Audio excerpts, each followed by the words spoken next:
जो कि criminal case लड़ते हैं। सर, आपका मेरे शो अजय शो में आप सभी का स्वागत। धन्यवाद। ओके सर, यस, जैसा कि आप जानते हैं कि पाली से ये नामचीन शख्स हैं, वकील साहब हैं, बहुत सारे लोग इन्हें चोपड़ा जी के नाम से भी जानते हैं। तो वकील साहब, ये बताइए कि आपने ये कैसे सोचा कि आपने क्रिमिनल केस की तरफ ही आप बढ़ रहे हैं आगे। बहुत सारे केस होते हैं, मतलब आपने लॉयर बन गए हैं तो बहुत सारे लॉयर की कैटेगरी हो सकती है, पर आपने क्रिमिनल वाले लॉयर की ही कैटेगरी क्यों चूज की? बचपन से मैंने क्रिमिनल लोगों को नजदीक से देखा। मैं जिस मोहल्ले में रहता था, वहां शराबी लोग, आतन आपराधिक प्रवृत्ति के लोग ज्यादातर रहते थे।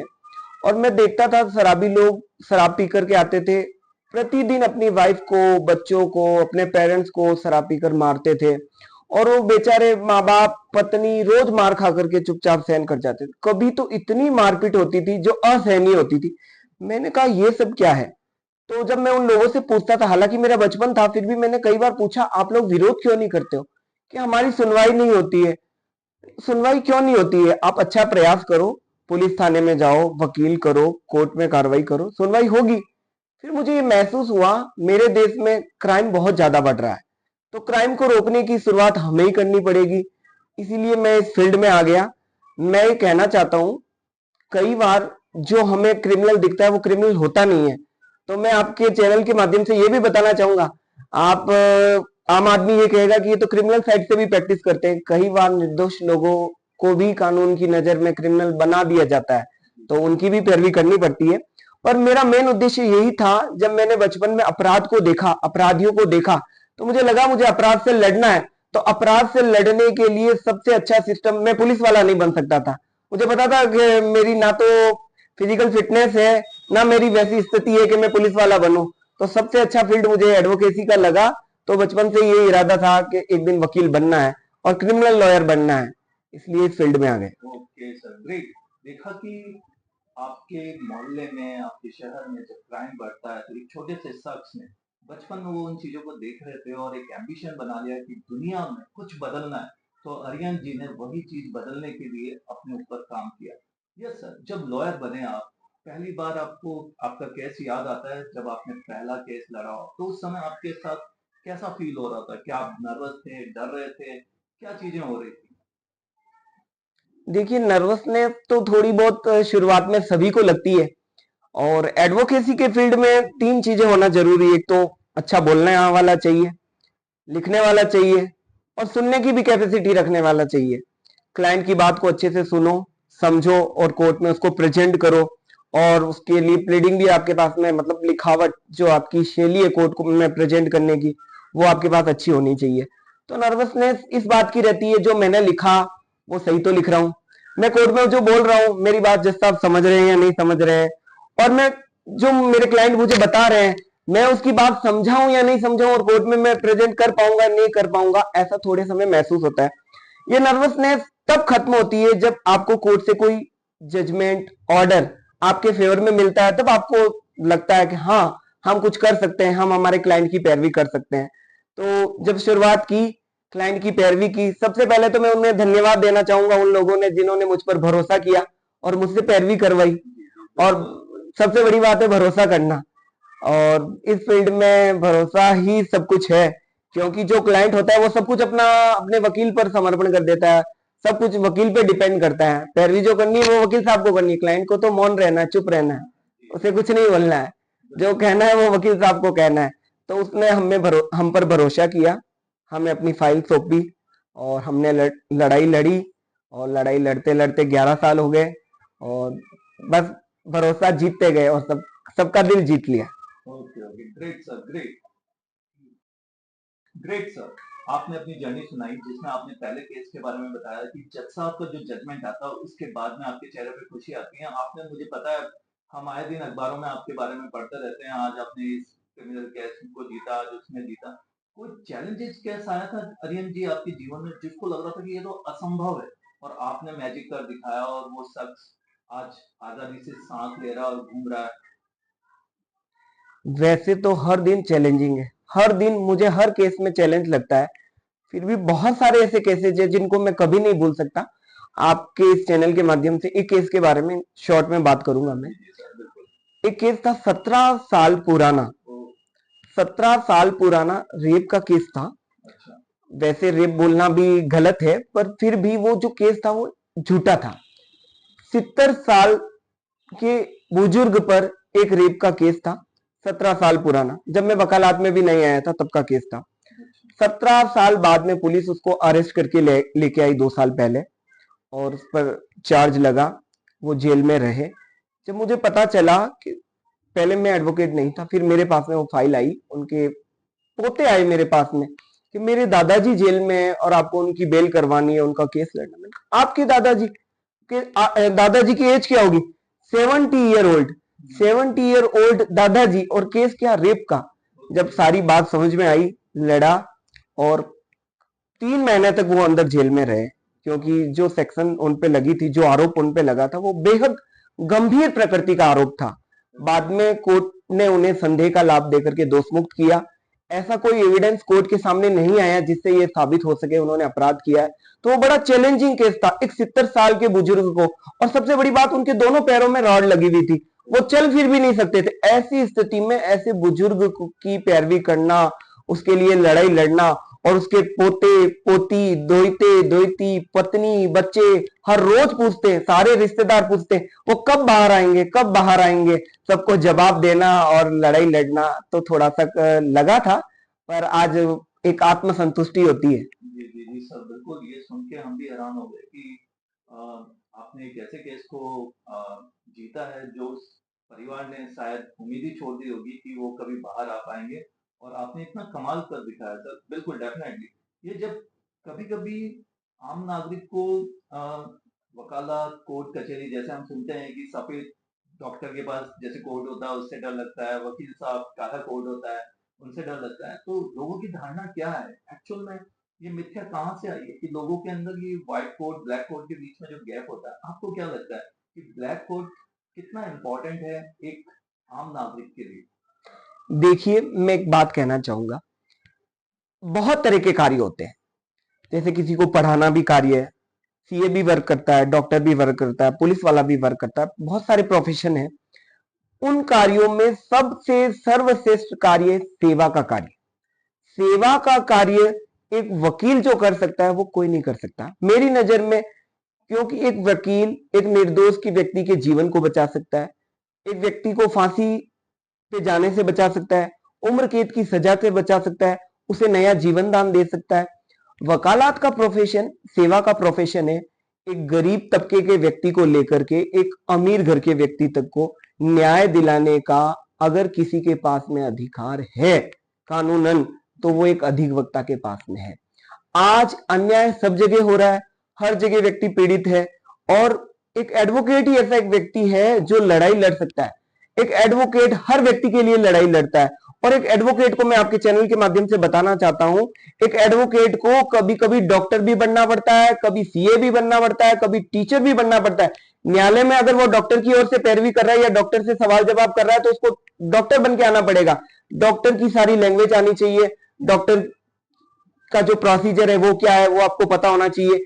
सीए के फील्ड में ऑडिट रिपोर्ट क्या होती है, डेबिट क्या है, क्रेडिट क्या है, अगर सीए से आपको कोर्ट में सवाल जवाब करना है, क्योंकि हमारे कोर्ट में सब तरह के गवाह आते हैं, कभी हमें सीए से भी सवाल जवाब करना पड़ता है, कभी डॉक्टर से करना पड़ता है, कभी पुलिस वाले से करना पड़ता है, कभी इंजीनियर से सवाल जवाब करना पड़ता है, तो हमें सब कुछ पढ़ना पड़ता है। हम एक प्रोफेशन के होकर के सारे प्रोफेशन की पढ़ाई पढ़ते हैं, और न्यायालय में हमें हमारी न्यायपालिका, हमारे न्यायाधीश हमारे सामने बैठे हैं, बताना तो हमें, न्यायाधीश को निर्णय करना है, क्या सच है क्या झूठ है वो तो हमें प्रेजेंट करना है कोर्ट के सामने, तो उसके लिए हमें तैयार होना है। तो एक अधिवक्ता तो इंजीनियर भी होता है, सीए भी होता है, डॉक्टर भी होता है, सारे उसमें गुण होते हैं। एक चीज आप सिस्टम हो गया हमारे देश में, निःशुल्क पैरवी करने वाले अधिवक्ताओं की कमी नहीं है। राज्य सरकार की ओर से गरीब तबकों के लिए, असहाय लोग, जरूरतमंद लोगों के लिए निःशुल्क पैरवी कर रहे अधिवक्ता।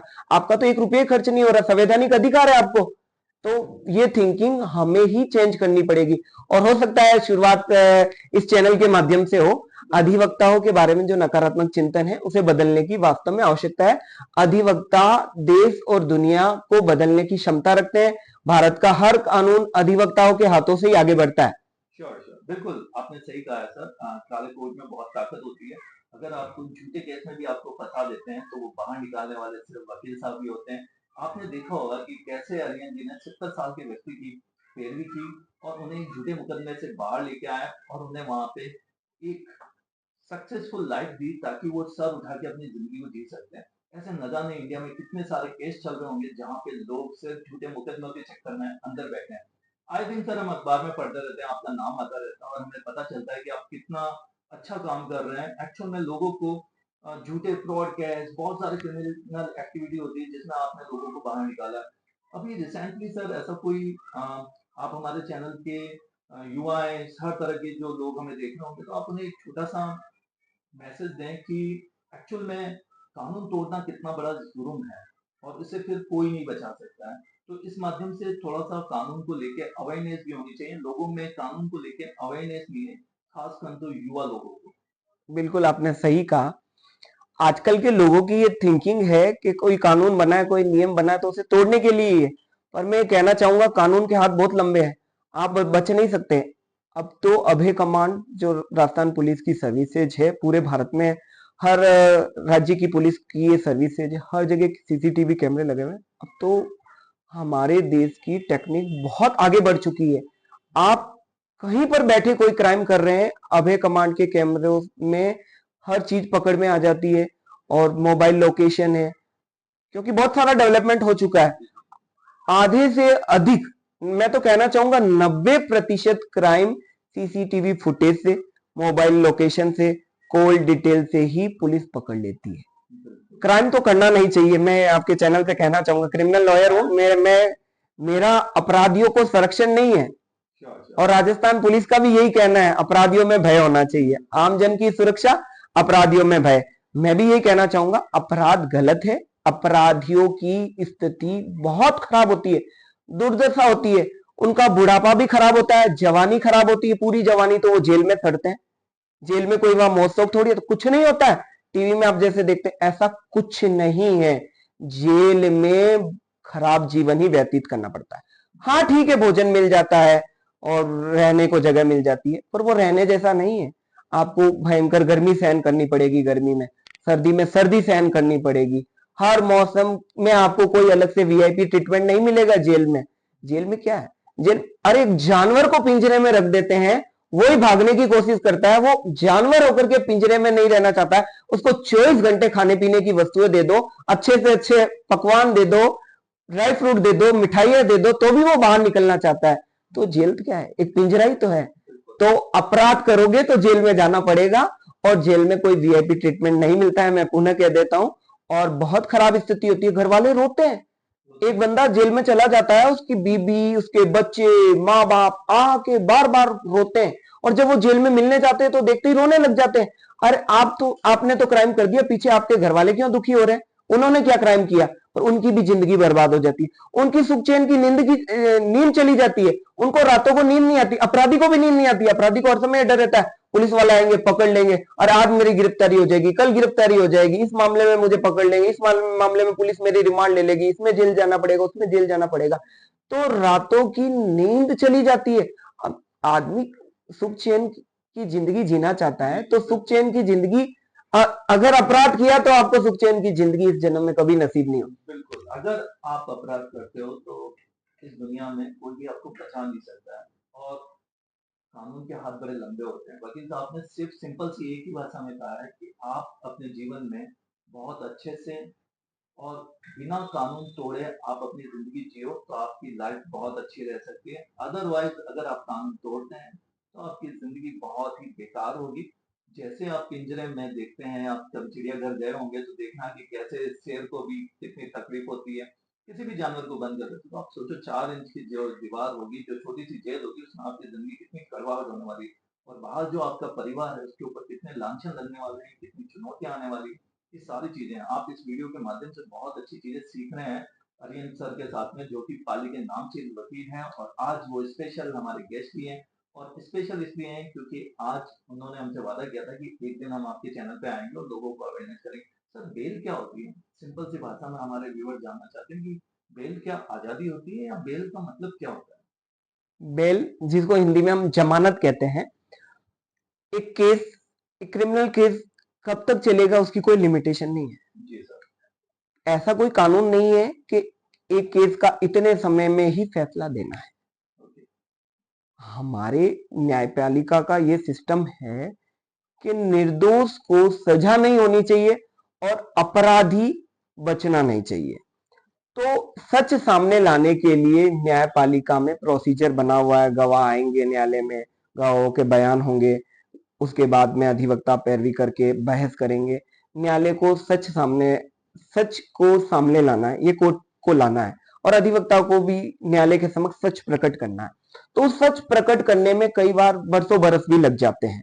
तो जब एक क्रिमिनल मामले में कई वर्षों तक वो केस चलेगा और किन्हीं अपराधों में सजा कम है, किसी में 2 साल तक की, 3 साल तक की सजा है या 7 साल तक की कम की सजा है, तो ऐसे में कानून ये कहता है ऐसे अपराधियों को अधिक समय तक जेल में नहीं रखना चाहिए। क्योंकि अगर लंबे समय तक अपराधी जेल में रहेगा तो दूसरे खुखार अपराधियों के साथ में रहेगा तो उसका आचरण वो सीख जाएगा। यार खरबूजे को देख करके खरबूजा रंग बदल जाता है। तो एक खुखार अपराधी को देख करके वो कहेगा, अरे तुम क्यों डरते हो, तुमने तो चोरी करी है, मैंने 10 मर्डर कर रखे हैं, मैंने लूट कर रखी है, मैं तुम्हें सिखाता हूं, तुम जब तक जेल में हो मैं तुझे तैयार करता हूं। तो ऐसे लोग लंबे समय तक जेल में ना रहे, जिन्होंने कोई लंबा बड़ा अपराध नहीं किया है वो लंबे समय तक जेल में ना रहे, तो उनके लिए जमानत की प्रक्रिया है। न्यायालय द्वारा उन्हें जमानत दी जाती है। इस शर्त पर जमानत दी जाती है जब न्यायालय उन्हें बुलाएगा, उन्हें आना पड़ेगा, पेशी पर आना पड़ेगा। न्यायालय ये भी शर्त लगाता है आप न्यायालय की बिना अनुमति विदेश नहीं जाएंगे, देश छोड़ करके नहीं भागेंगे, विजय माल्या नहीं बनेंगे। तो ये सारी शर्तों के आधार पर न्यायालय द्वारा जमानत दी जाती है। जमानत देने का अर्थ ये नहीं केस खत्म हो गया, केस तो चलता रहता है, पेशियों पे जाना पड़ता है, कई बार पेशियों से छूट भी न्यायालय प्रदान करता है। पर जमानत का सीधा सा ये अर्थ है आपका केस चल रहा है तब तक आप रिहा है। अब जब अंतिम फैसला आएगा तो वो कोर्ट पे डिपेंड करता है, कोर्ट आपको सजा करे या बरी करे। बरी कर दिया तो आपको जेल में नहीं जाना पड़ेगा और सजा हो गई तो पुनः जेल में जाना पड़ सकता है। बिल्कुल सर, बिल्कुल। तो आप समझ गए होंगे बेल का मतलब क्या होता है। बेल का मतलब एक सिंपल सी भाषा में कहें तो एक आज़ादी होती है जो जज साहब की तरफ से आपको दी जाती है, पर आपको टाइम टू टाइम वहाँ जाना होता है और आना होता है और ये पूरा एक प्रोसेस होता है जो कानून के तहत चलता रहता है। और ये बेल दिलाने का भी सिर्फ वकील साहब को मिलता है ताकि आपकी ज़िंदगी में ज़्यादा अड़चनें ना आए। सर, आजकल क्राइम करने से डरते नहीं। बहुत अच्छी बात पूछी आपने। छोटे छोटे बच्चों में अपराध की भावना बढ़ने का एक मुख्य कारण मैं मानता हूं मोबाइल और ये सोशल मीडिया का प्लेटफॉर्म है।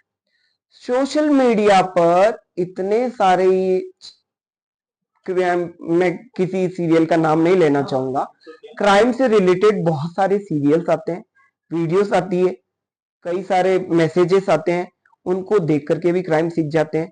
और आजकल फ्रेंड ग्रुप भी ऐसा ही हो गया है। मैं आपके चैनल के माध्यम से एक बहुत बड़ी बात बताना चाहूंगा जो हमारे देश के लिए बहुत घातक है, युवा पीढ़ी के लिए घातक है, नाबालिग बच्चों के लिए घातक है। क्योंकि आपके इंस्टीट्यूट में माइनर चाइल्ड भी आते हैं, बिलो 18 भी स्टूडेंट आते ही हैं। तो मैं बताना चाहूंगा माइनर चाइल्ड में आजकल नशे की प्रवृत्ति बहुत ज्यादा बढ़ रही है। स्मैक लेते हैं, एमडी ड्रग्स लेते हैं, ऐसे ऐसे नशीले पदार्थ का सेवन करते हैं। शराब से भी भयंकर, शराब तो बहुत पीछे रह गया। छोटे छोटे बच्चे 14, 15, 16 साल के माइनर चाइल्ड स्मैक का सेवन करते हैं। इतनी महंगी स्मैक होती है, वो स्मैक खरीदते कैसे हैं? घर से पैसे चुरा करके लाते हैं और कई बार तो पेरेंट्स पॉकेट मनी दे देते होंगे, पर इतनी पॉकेट मनी रोज देना या घर वालों से जिद करके लाना ये भी गलत है। मैं यह इस चैनल के माध्यम से कहना चाहूंगा कि पेरेंट्स को भी इस ओर ध्यान देना चाहिए कि आपका बच्चा रोज पॉकेट मनी क्यों ले रहा है, वो पॉकेट मनी कहाँ खर्च कर रहा है, कहीं वो नशे की लत में तो नहीं जा रहा है, कहीं वो अपराध की ओर तो नहीं जा रहा है। 14 साल के 16 साल के बच्चों के गर्ल्स की बात करें तो उनके बॉयफ्रेंड होते बहुत सारे। और हमारा भारतीय कानून ये कहता है कि 18 साल से कम उम्र की किसी बालिका को लैंगिक हमलों से बचाना जरूरी है।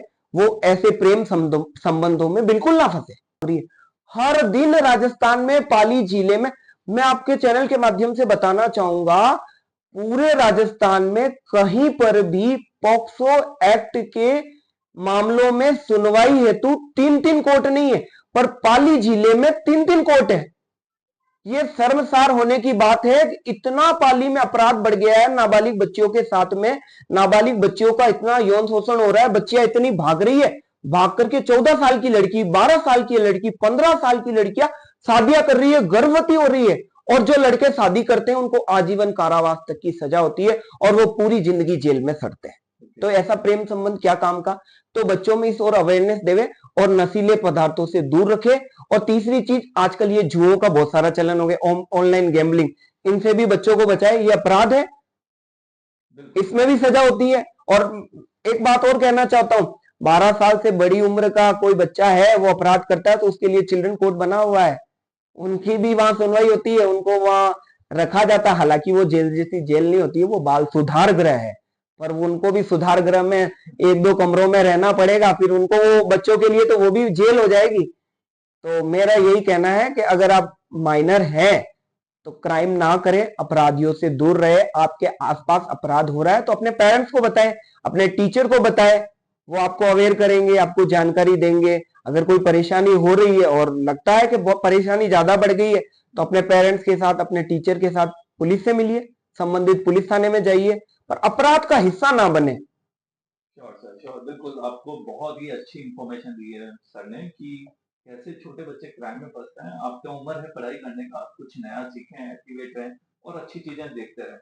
यस सर, मेरा लास्ट क्वेश्चन आपसे कि आप बहुत अच्छे हैं, अधिवक्ता तो हैं ही हैं, पर आप बहुत अच्छी राइटिंग में बुक्स भी लिखते हैं, आपकी बुक्स भी बहुत ज़्यादा पब्लिश हुई है और हमने आपकी बहुत सारी किताबें पढ़ी हैं, तो हमें सुन के बहुत अच्छा लगता है। आप जाते-जाते उस आपकी बुक्स में कोई अच्छी-सी लाइन्स जो हमारे जो चैनल पे लाखों लोग देख रहे हैं, उनके लिए आप कुछ प्रेरणादायक बोल दें, तो उनको मज़ा आ जाएगा और आपसे आज बात करके बहुत कमाल लगा है, चोपड़ा साहब। तो ज़रूर आप अपनी फ़ेवरेट बुक्स में से कुछ बताइए।